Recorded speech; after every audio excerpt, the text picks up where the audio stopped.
Bonjour Khadija. Hello. Hello. Tout le monde, alors on va se mettre à tous parler anglais. Hello, ça va? How are you? Fine, thank you. What are the formations? The formation. Okay, let's talk in French. Ok, let's talk in French.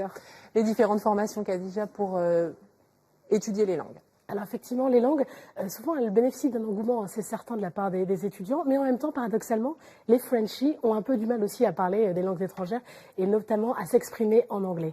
Alors il existe deux principales filières. Ils n'osent pas à cause de l'accent? Je pense que c'est un peu ça. Mais en même temps, les anglo-saxons aiment beaucoup Adore l'accent. Ouais, voilà. C'est sexy. Un charme, exactement. Alors justement, il y a deux principales filières pour apprendre l'anglais ou d'autres langues étrangères à l'université. Il y a la filière LEA, langue étrangère appliquée. Vous avez une autre filière qui est LLCE. Alors là, c'est pour les puristes et pour les linguistes purs. C'est langue, lettres, civilisation et également étrangère.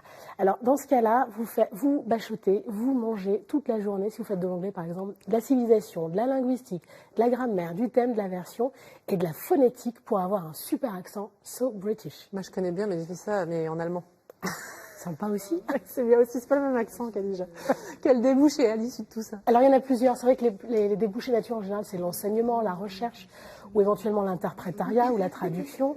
Vous avez aussi, donc à l'issue de la licence ou du master, vous pouvez passer aussi le concours pour intégrer des écoles d'interprétariat prestigieuses. Il y en a une qui est à Paris, mais on a la chance dans la région d'avoir également l'ESTIS qui propose justement un cursus qui vous permet de devenir traducteur à l'ONU, à l'UNESCO, au Conseil de l'Europe ou dans n'importe quelle organisation. Parce qu'aujourd'hui, notamment dans le cadre des missions humanitaires, on a besoin de personnes qui ont des compétences en langue justement pour pouvoir faire des traductions, que ce soit simultanées. Ouais, interprète, on a peut-être intérêt à apprendre l'anglais, puis une autre langue un peu plus rare, ça aide aussi. Accessoirement, alors c'est vrai qu'il y a des langues qui sont par exemple l'arabe en ce moment, par exemple avec le phénomène des migrants, le russe ou des langues beaucoup plus parlées, comme l'espagnol par exemple qui est parlé en Amérique du Sud, mais aussi dans d'autres pays.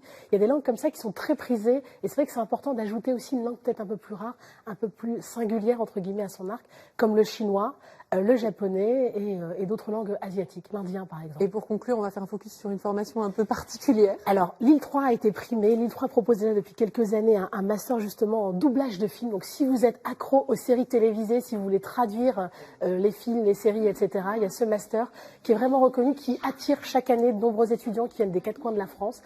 Lille 3 aussi était primée. Donc a obtenu en fait de la part du ministère de l'Enseignement supérieur et de la Recherche justement un label attestant l'innovation pédagogique de ces formations. C'est pas que pour traduire, c'est pour doubler aussi. Oui, il y a ce qu'on appelle le live sashing ou la synchronisation. Enfin, je le prononce mal. L'idée, voilà, c'est synchronisation, vous le prononcez très bien. Merci. Donc l'idée, voilà, c'est de traduire, c'est de détecter le mouvement des paroles des acteurs et voilà, et de coller les mots pour qu'on croie que c'est ça que les personnes disent. Exactement. C'est un peu difficile. J'imagine. Merci beaucoup. Merci à vous. Tous les renseignements, les adresses, les contacts sur notre site internet nordpascalematin.france3.fr.